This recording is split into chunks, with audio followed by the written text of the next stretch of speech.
Paz. Você que me vê nessa manhã, sou Alexandre Silva, sou pastor na Comunidade Batista da Paz, em São Vicente, no litoral, mas nós estamos vivendo um período de transição e a partir de janeiro eu e minha família estaremos nos unindo ao movimento nacional de evangelização do setor nordestino, lá no Ceará, no Juazeiro do Norte, e eu estou feliz de poder estar aqui com vocês, viu? Compartilhando a palavra. Estou feliz de poder ter você aí que está nessa audiência, e eu acredito que Deus tem compartilhado a mim uma porção da palavra para os cristãos e para os não cristãos. E quando eu digo não cristãos, nós entendemos são aqueles então que talvez não fazem parte de uma comunidade local. A gente está transmitindo via Facebook, então você porventura pode estar aí, não necessariamente fazer parte de uma igreja em si, mas eu acredito que a palavra de Deus pode falar muito profundamente ao seu coração nessa manhã. Eu tenho 31 anos, sou casado há 11, tenho 3 filhos e digo isso porque é importante vocês ao menos saberem um pouquinho daquele que vos fala nessa manhã. Estou com a minha esposa Vanessa, está bem sentadinha ali, e eu estou feliz de poder estar aqui no Vale da Bênção, na Igreja Vale da Bênção, e espero poder servir vocês, servir você que me assiste, e que a palavra de Deus possa falar muito profundamente ao seu coração. É um texto que se encontra em Apocalipse, a partir do capítulo 1, verso 1, diz assim: revelação de Jesus Cristo, que Deus lhe deu para mostrar aos seus servos as coisas que em breve devem acontecer, e que ele, enviando por intermédio do seu anjo, notificou ao seu servo João, verso 2, o qual atestou a palavra de Deus e o testemunho de Jesus Cristo quanto a tudo que viu. Eu quero tomar esse texto como ponto de partida. Aquilo que eu quero compartilhar alcança tanto a igreja brasileira como também as pessoas que não necessariamente fazem parte de uma igreja. Porque o que nós temos vivido ultimamente são sinais daquilo que já estava escrito. E esses sinais, eles não servem simplesmente para quem já faz parte de uma comunidade local, mas para todo o mundo. A minha intenção nessa manhã não é ser sensacionalista e abordar o tema Apocalipse como muitas vezes nós temos observado, com medo, apreensão, com dificuldade interpretativa. Porque eu tenho aprendido estudando Apocalipse que 70% do que está escrito já é revelado ou interpretado no próprio Apocalipse.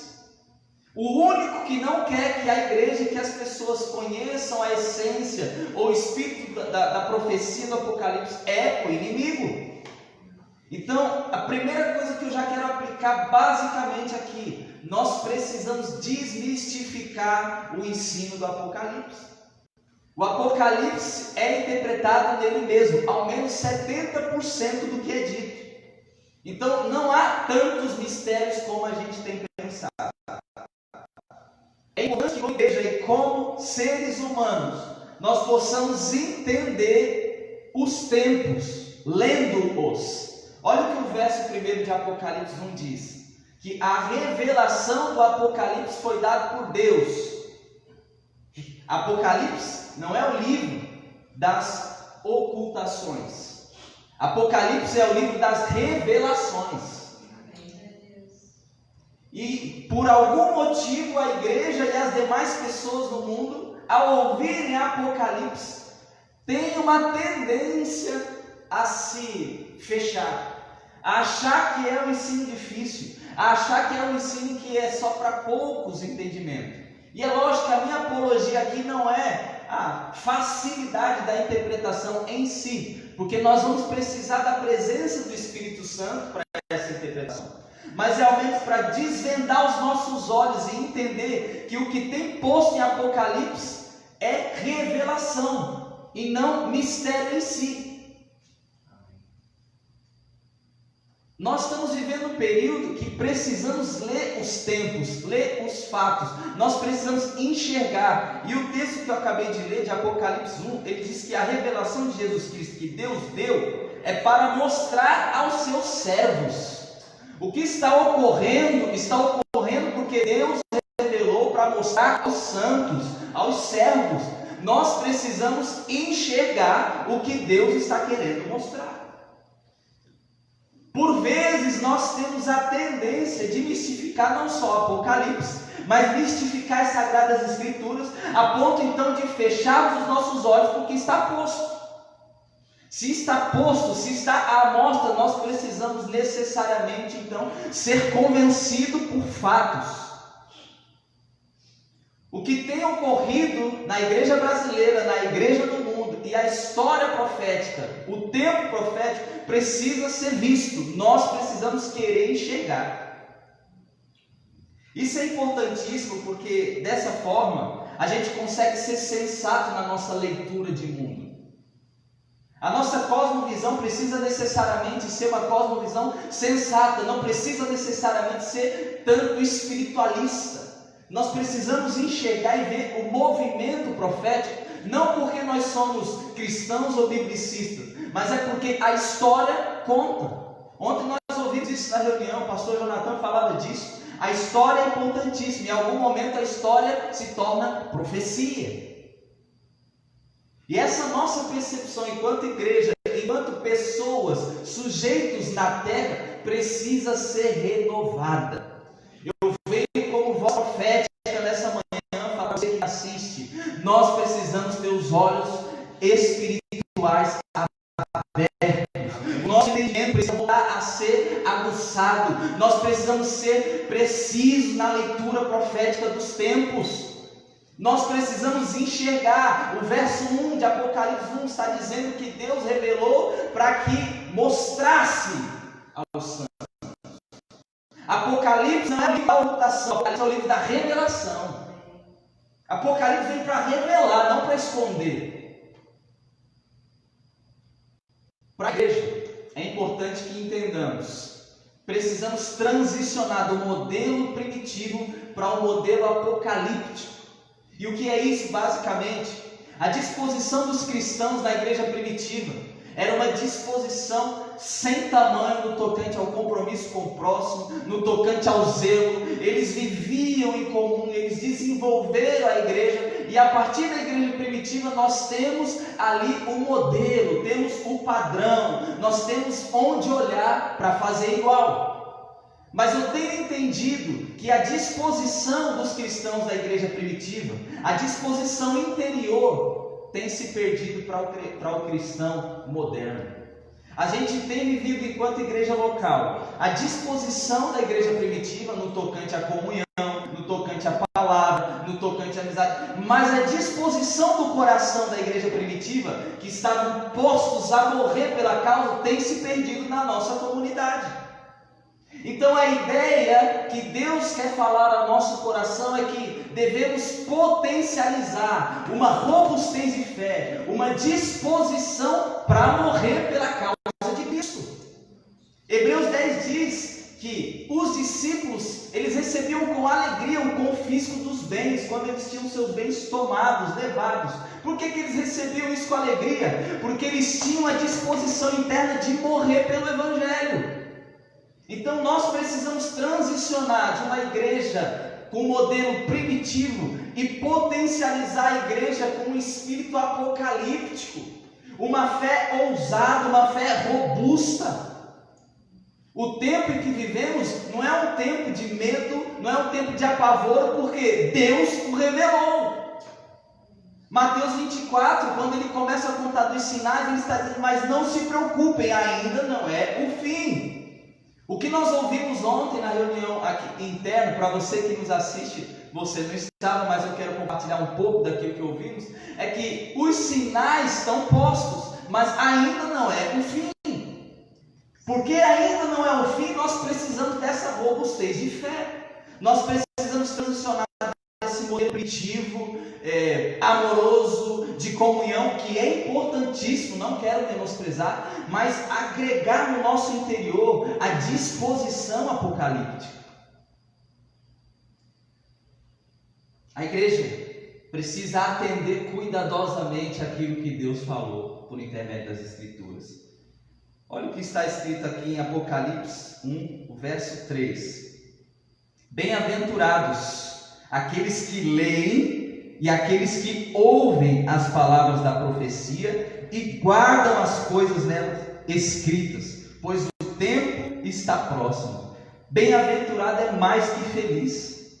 Bem-aventurado é mais do que alegre. Bem-aventurado é um estado interior.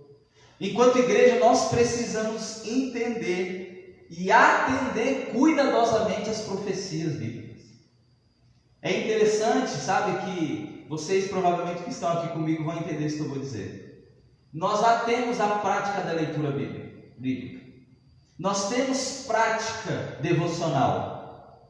Mas quantos de nós têm rememorado constantemente a importância de atender aquilo que nós lemos? À medida que a gente sai do quarto de oração, à medida que a gente sai do quarto secreto, quantos de nós temos saído desse momento de oração com uma disposição de atender o que eu acabei de ler? Eu vou viver isso que eu acabei de ler, porque enquanto igreja, eu sei que eu estou falando, porque eu já vivi isso. Quantas vezes eu cumpri o meu ritual devocional? Quantas vezes eu li as escrituras, eu orei, bati minha meta, bati meu ponto, bati meu cartão e disse, agora eu posso viver meu dia tranquilo, e passei o dia inteiro sem lembrar da presença de Deus? O que é isso senão religiosidade em nós? Eu quero então encorajar você que me assiste. Eu não venho aqui como alguém que condena, como alguém que aponta o dedo para você. Eu venho como alguém que encoraja, que exorta e diz assim: existe algo que nós precisamos fazer, desenvolver para se encaixar, para adentrar o tempo profético que estamos vivendo como igreja. Os ajustes no tocante à vida devocional são falados há anos. A igreja nunca deixou de falar de vida devocional, da importância do caráter. Mas eu quero aqui enfatizar, não só por causa do tempo que nós vivemos, mas é por causa da urgência de assumir o protagonismo sacerdotal. O que é esse protagonismo sacerdotal? Olha Apocalipse 1, verso 4 e 6. João, às 7 igrejas que se encontram na Ásia, graça e paz a vós outros, da parte daquele que é, que era, que há de vir, da parte dos 7 espíritos que se acham diante do seu trono, e da parte de Jesus Cristo, a fiel testemunha, o primogênito dos mortos e o soberano dos reis da terra, aquele que nos ama e pelo seu sangue nos libertou dos nossos pecados e nos constituiu, ele nos constituiu reino e sacerdotes para o seu Deus e Pai.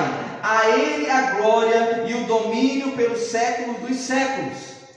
A igreja tem entendido que todos nós em Cristo Jesus temos o sacerdócio. Teologicamente é conhecido como sacerdócio universal a partir da nova aliança. Quando Jesus morre na cruz do Calvário, nós temos entendido que o véu do templo é rasgado e simboliza então que todos, por intermédio de Jesus, segundo Hebreus, o novo e vivo caminho, podem adentrar ao Santo do Santo.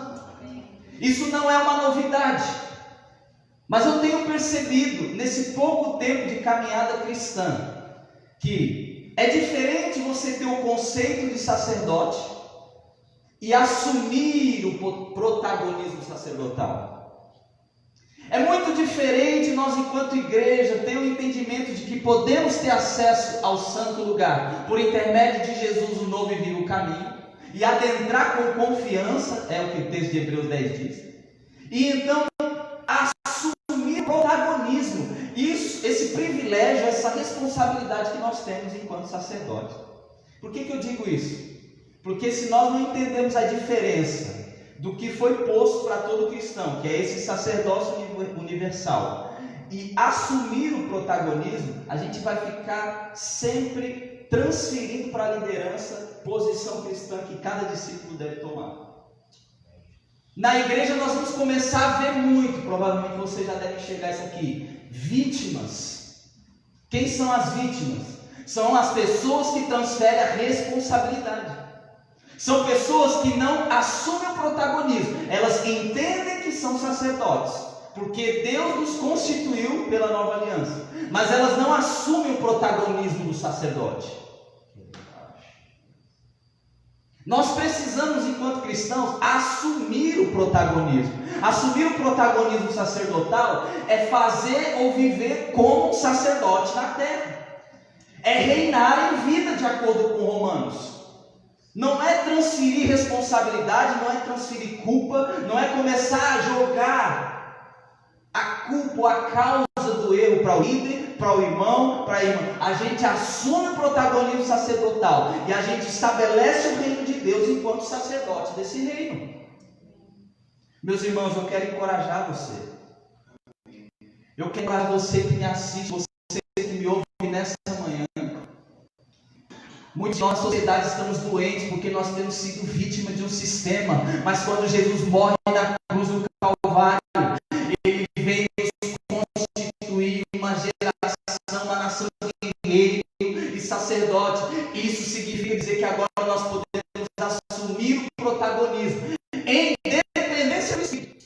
Assumir o protagonismo sacerdotal não é tomar a parte que nos cabe e remover Deus, o Espírito Santo, da nossa trajetória, da nossa vida. Assumir sacerdotal, nós dizemos assim: Espírito Santo, assim como o Senhor coopera comigo, eu vou cooperar com o Senhor.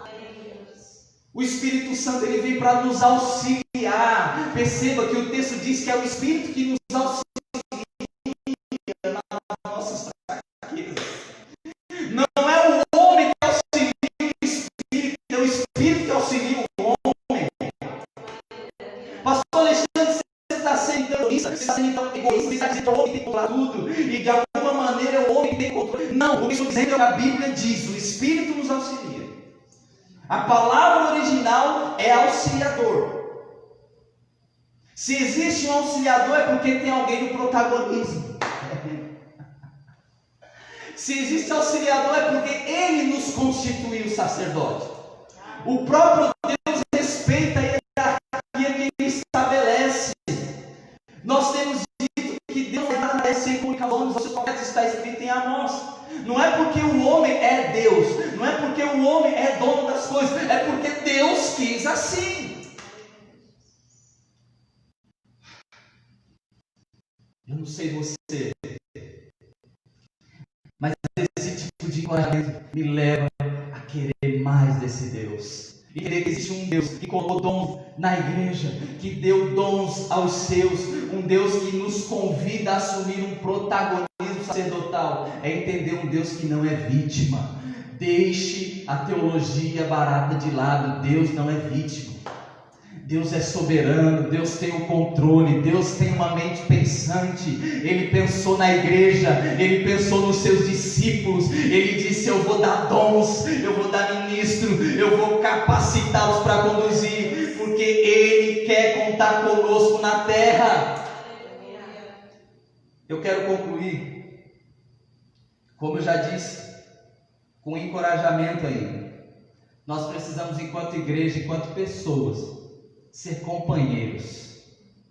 Companheiros. Olha o texto de Apocalipse 1:9. Verso 9 diz assim: eu, João, irmão vosso e companheiro na tribulação. Companheiro onde? Na tribulação. No reino. Companheiro onde? E na perseverança. Companheiro onde? Companheiro na tribulação, companheiro no reino, companheiro na perseverança em Jesus. Achei-me na ilha chamada Pátio, por causa da palavra de Deus e do testemunho de Jesus. Sabe o que João está dizendo?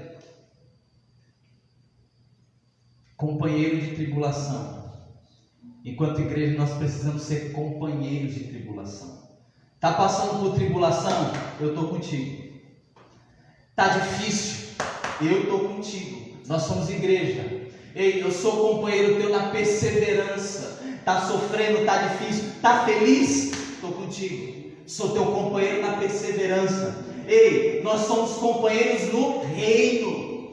O que está acontecendo nessa manhã é companheirismo de reino. Tem um pastor de um lugar ministrando a mensagem no outro lugar. Isso é companheirismo de reino. Nós precisamos quebrar essas amarras denominacionais.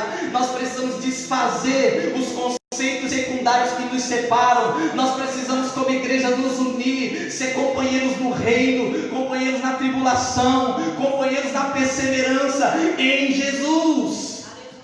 Existe algo que Deus quer fazer na terra, e para isso Ele tem contado com a sua igreja. Eu quero te convidar, você que me assiste, Eu quero te encorajar a ser companheiro. Não espere do outro que o outro seja companheiro. Seja você companheiro.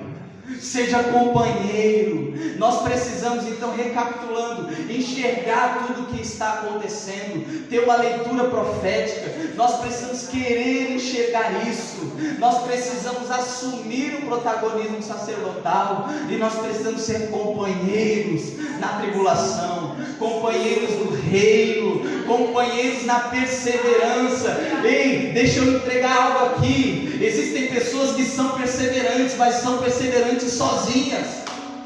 O que o texto está dizendo é: nós precisamos ser companheiros na perseverança. Precisa existir perseverança coletiva.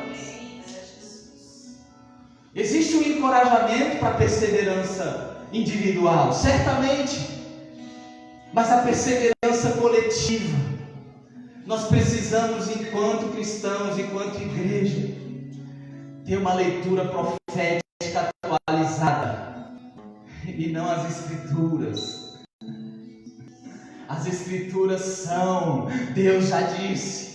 O que nós precisamos entender, modernizar ou atualizar, é o nosso entendimento, é a nossa maneira de enxergar a vida, é a nossa maneira de enxergar a dispensação profética, o que tem ocorrido no Brasil e no mundo. Nós precisamos ser encorajados por essa palavra. Nós precisamos ser aqueles que são envolvidos por essa glória e dão uma resposta genuína àquilo que Deus está fazendo. Ele conta com você, Ele conta conosco. Esse é o nosso tempo como igreja. O Senhor Deus tem feito e vai continuar fazendo algo poderoso no Brasil por nosso intermédio.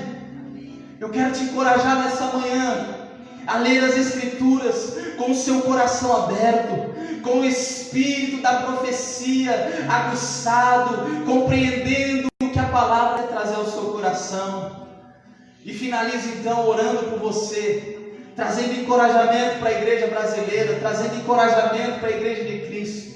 Pai, em nome de Jesus, nessa manhã nós oramos com alegria, oramos com gratidão por tudo aquilo que o Senhor já tem feito na nação brasileira. Obrigado, Senhor, porque Tu tens nos sustentado como igreja.